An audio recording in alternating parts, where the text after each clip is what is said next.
I'm Deborah Trow with Elevation Financial Group, and this is the Elevation Market Update. I'm pleased today to have Noelle Doiron of T. Rowe Price back speaking with me. And Noelle has been with T. Rowe since 2018. She's the Regional Director for New Mexico and lives in Scottsdale, Arizona. Welcome, Noelle. Thank you for having me, Deborah. Excited to be here. Great, and we're so glad to have you speaking with us today. We have lots to talk about, but here we are, we're into March, and so I thought it would be great if you can just tell us a little bit about what's been happening so far in 2023. Absolutely. Yeah, it's been an interesting, I know for all of you, an interesting year and a half here in the markets. I'll talk about 2023 in just a moment, but what I did want to remind everyone of, if we look back at the end of 2022, 2022 as a whole was a really tough year, but at the end of 2022, we actually started having some pretty good days and chunky periods in the market from about mid-October through early December. And we've experienced kind of that same type of chunky performance, good performance, specifically in the month of January. And what we've really seen the markets react to is, any sort of inflation number that feels like it's coming down, any sort of Fed, Jerome Powell or another Fed speaker mentioning that they're going to be loosening or not loosening, but kind of slowing down the pace of their rate hikes. So the market is really responding to, good news of inflation coming down and good news of the Federal Reserve, not being so aggressive with their interest rate hikes. And that's what we really saw towards the end of last year, really early this year. And then in the month of February, we had an inflation print that surprised to the upside. Now, what I will remind everyone of, if you were around in the 1980s or you were an investor in the 1980s when there was a period of really high inflation, on the way down, it wasn't a straight line down. We had some inflation prints, month over month that were a little higher than expected, but ultimately inflation did come down. And that is the direction that we feel like we're going at T. Rowe Price, but we would expect some volatility, around those different data points in the meantime. Yeah, and it's great to have this little bit of recovery because people were obviously concerned after we closed out 2022. And that year was unusual, right? Because both stocks and bonds were down at the same time.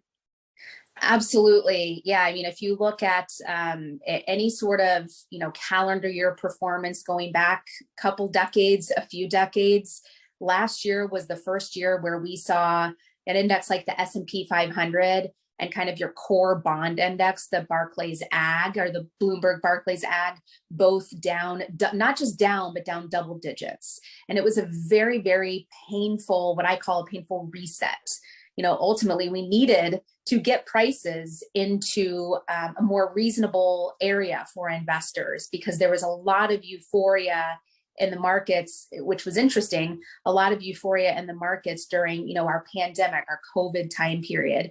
And that painful reset has allowed investors a better opportunity, not only to buy into equities, but to get bonds that actually have income on them now.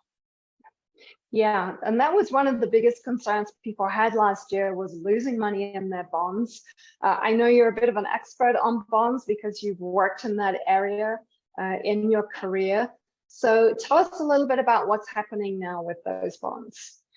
Yeah, absolutely. So, bonds, in my view, serve two purposes. The first purpose can be to protect from volatility. And then the second purpose, which somewhat ties into the first purpose, can be to provide a good source of income to your portfolios. And, typically the higher that income is, the better of a buffer that you're going to have if prices dropped. And so, of course, what we saw last year was the ultimate, negative relationship between bond prices coming down as interest rates and yields moved up as the Federal Reserve was hiking interest rates. And so today, where we sit in bonds is we have, bonds that are at a better price. Many of them are still priced at discounts, which is great because not only are you buying in and potentially getting back your principal or earning back to the point of your principal, but you're also getting more attractive income. So, today core bonds are, and these are like investment grade corporate bonds or very high quality mortgage-backed securities. They're yielding, 5%. High yield bonds, so below investment grade, yielding 10% in some cases more, and emerging market bonds yielding, around 7 or 8%. If we were to turn back the calendar a year and a half ago, we would cut that yield in half. So today, if you're an investor and you have a diversified portfolio with stocks and bonds, your bonds can serve a better purpose of being able to provide that income and that income cushion, so you don't have to hold as many equities to ultimately achieve, some of your goals and your objectives as an investor. Yeah. Thanks, Noelle. And the reason that I'm really happy that you're here talking with us today is that we've actually had some breaking news just before the weekend. As you know, the Silicon Valley Bank has basically been taken over by the FDIC now. They've been failing. So what's happening there? Yeah, and I think actually that's a good tie-in to bonds, and I'll get to that in just a little bit here. But essentially, the Silicon Valley Bank, I mean, it's probably no surprise to any of you in the word or in the name of it. Silicon Valley Bank was really well known for being the bank for Silicon Valley, for tech startups, for venture capital, folks. So, not only did they get deposits from those Silicon Valley companies, but they also were loaning out money to those Silicon Valley companies. And their business, of course, in this big tech boom that we've had here in the US over the past, 5 to 10 years, they were getting lots of deposits and they were also making lots of loans. And in order to kind of have collateral for those loans that they were making, they were investing in government, very high quality bonds to support their balance sheet, because that's a requirement from the global financial crisis that banks, if they're going to loan out money, have to have, really high quality bonds to support that loan that they're loaning out. And essentially what happened is, over the course of last year, it's kind of a two-pronged problem where, the tech industry has come under pressure. We've seen some layoffs there. I know we're going to talk about unemployment and jobs in a little bit, but we've seen layoffs specifically in the tech industry. And at the same time, and as kind of a rationale for why we've seen layoffs in the tech industry, the Fed was increasing their interest rates. And as they were increasing their interest rates, bond prices were falling. So essentially what's happened with the Silicon Valley Bank in particular is that, these startup companies, they wanted to get money out of the bank.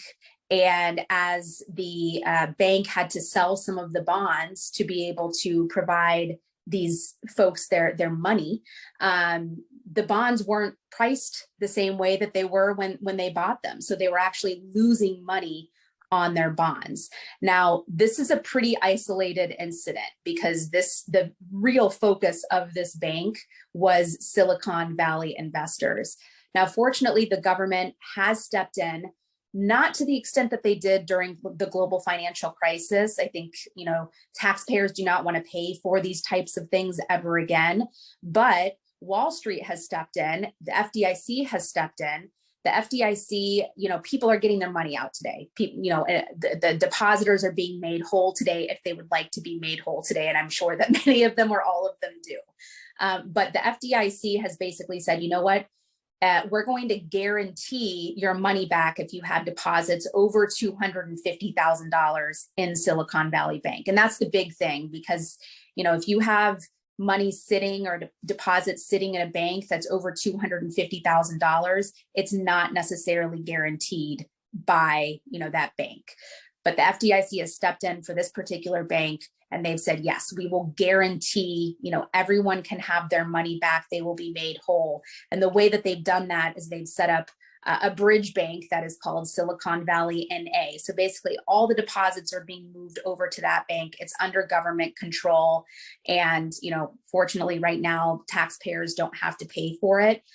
The last thing that I'll say, and this goes back to kind of what we were talking about before with bonds, is if you look at how the market is reacting, because it's been, I mean, like you said, Deborah, this has been breaking news. We can say that it is kind of isolated, but it is a big deal, right? So we want to make sure that's clear to everyone. But what we've seen the market reaction look like is, the S&P, the NASDAQ, the Dow, they've been down a little bit, but they've held in there pretty well. Banking stocks have really taken it on the chin. It's kind of, it doesn't matter what bank it is, doesn't matter how healthy the bank is, their stocks are down, a decent amount. However, bonds are doing really well. They're acting as the safe haven again. So it is important that we don't forget about bonds in our portfolios, because when these things happen that we don't necessarily expect, it's not really, on the radar of many investors. Something like this happens and you want to make sure you have those safe haven assets like your bonds.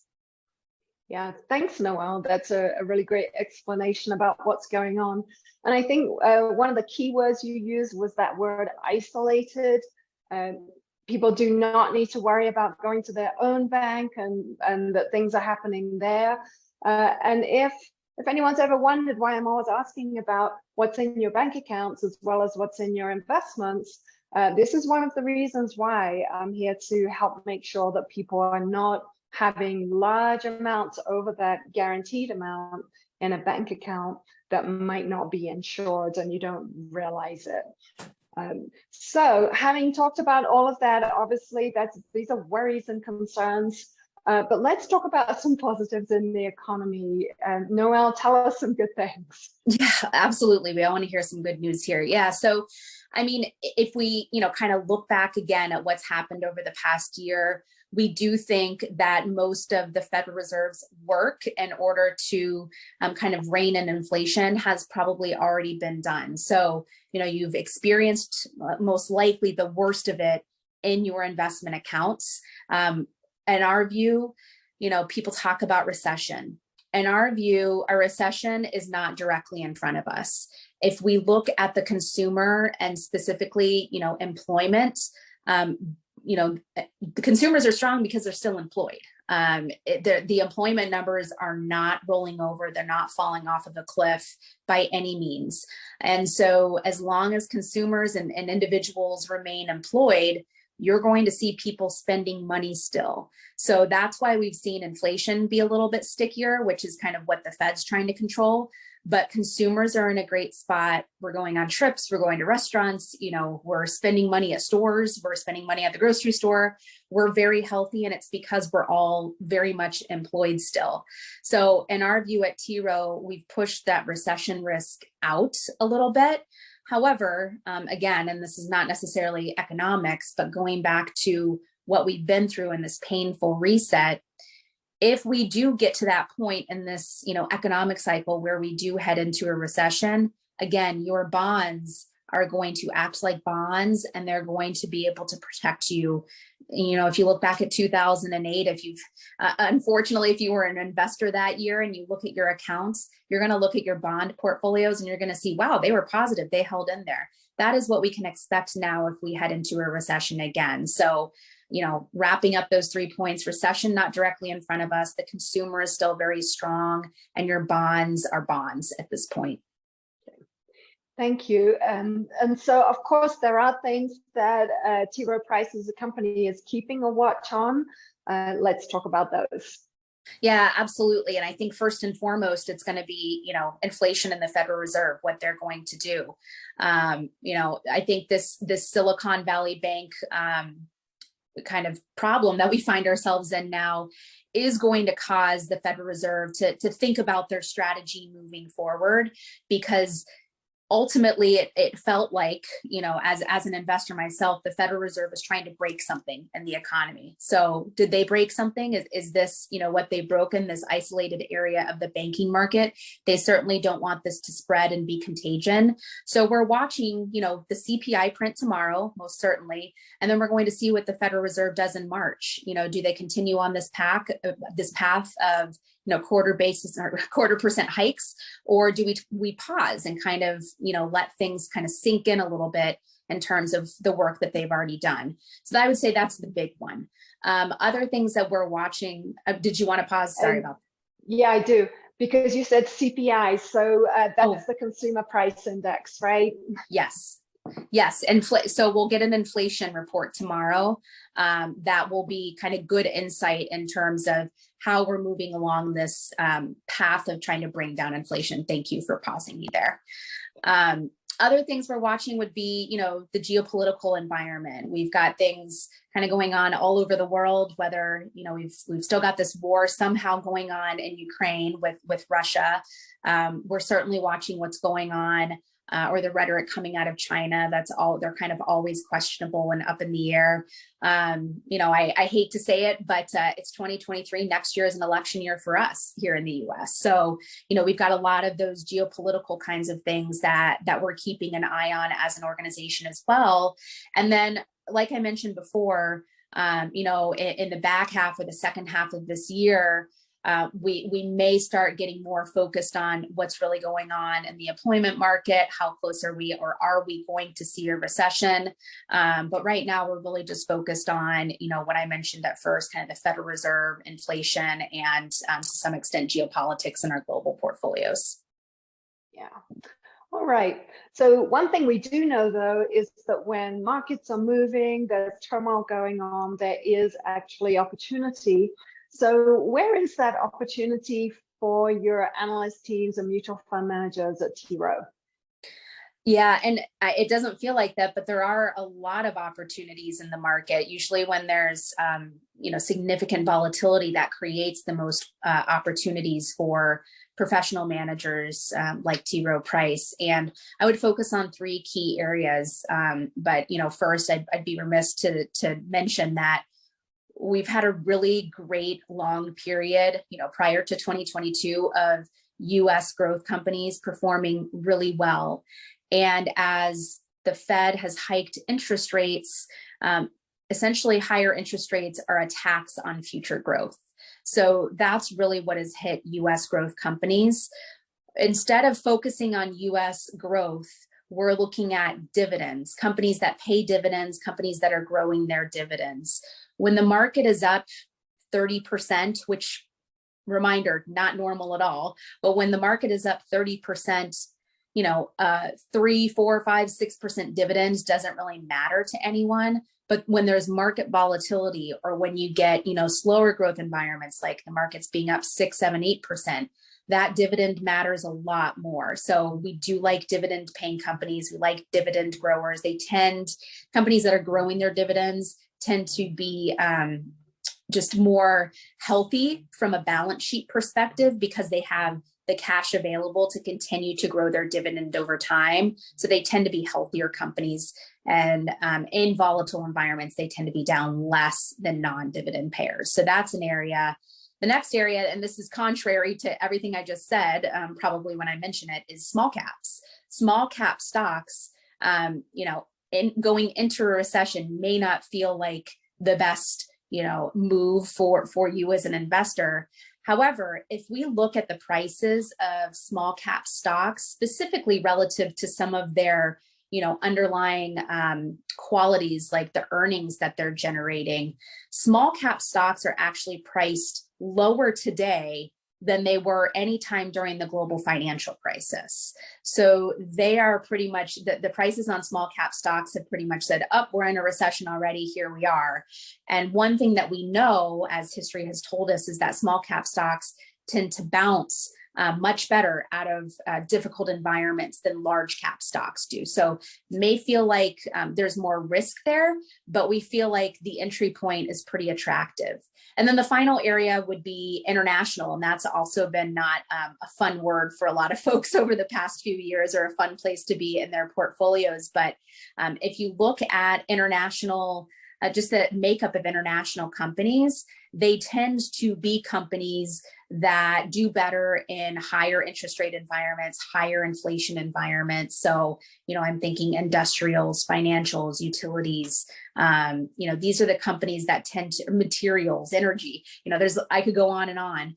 And international tends to be better positioned for those types of markets. And if you think about the last 10 to 12 years, we haven't been in a high interest rate environment or a high inflation market since the global financial crisis. And so international looks like a pretty good place to start, thinking about making investments.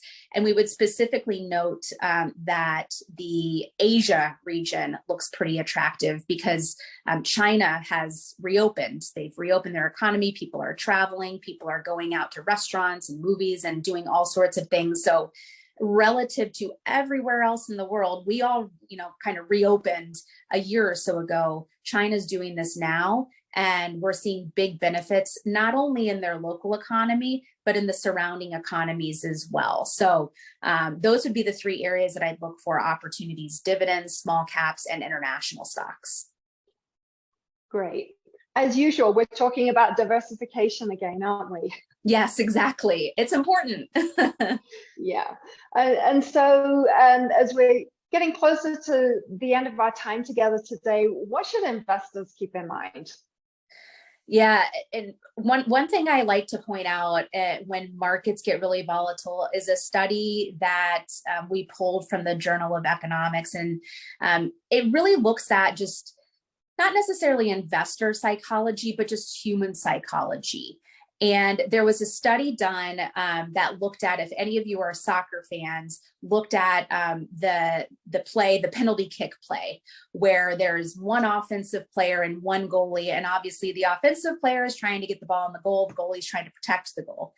And we looked at the direction that the offensive player kicked the ball, so left, right, or center. And we looked at the direction that the goalie moved, either left, right, or just stayed put. And the results showed that the kicker, kind of on average, this is pretty broad, but I can generalize this pretty well. The kicker basically was a third of the time kicked it left, a third of the time right, a third of the time down the center. The goalie jumped about 95% of the time.